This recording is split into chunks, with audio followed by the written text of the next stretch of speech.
Hey, I'm here with my friend Chester. We just did another great session together.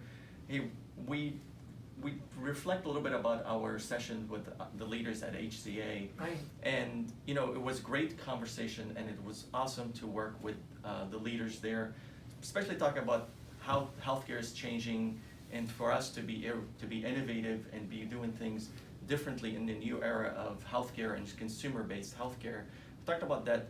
The importance of having our employees completely engaged and all bought in and all in was important. It starts with leadership and the culture.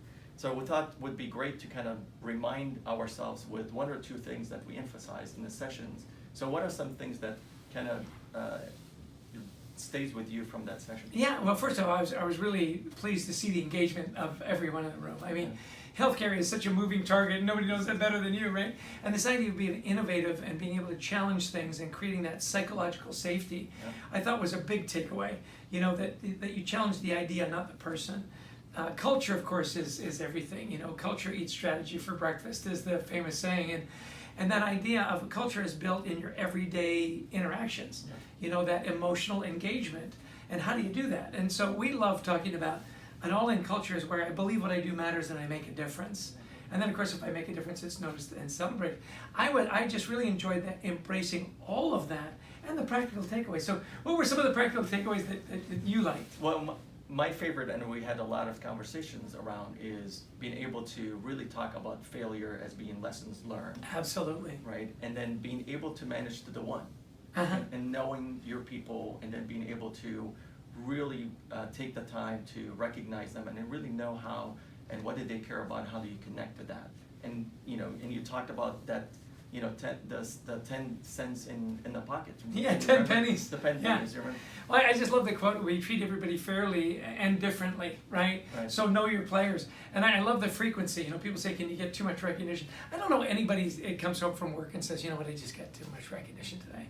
I couldn't get anything done, you know? And this idea of how do you engage and how do you do it quickly? It's not a burden, it's a habit. 10 pennies in your left pocket. 10 positive interactions with your people every day. I love that simple discipline that you're looking for the little things that go right. And partner to that is, what is your ratio? Which is a great takeaway. Are you quick to criticize and slow to praise? And the ideal ratio is 5 compliments to every, or positive to 1 negative. I think so often we think, well, it's 1 and 1, you know, that's balance. Well, no, it's not, you know, and you know that with your kids as well. So the idea of, am I creating this positive culture where people really do believe they're making a difference, that what they do matters. And then at the end, and I know we love to close on this, take it home. You know, use it with your family and your kids and the people that mean the most to you. What works at work works at home, and vice versa. You want to create that healthy life, not just a healthy work life. And it's always a pleasure working with you, by the way. I love when you call. I always say yes. Absolutely. It's a pleasure to work with you. And I remember that statistics, it's 150% more than when people are engaged and they're happy, and then being able to take it at home and be even happier and more engaged around that. And so look forward for the next one, and thank you for being part of this. Well, I appreciate you. All right. I appreciate you. Take care, Mom. Gratitude.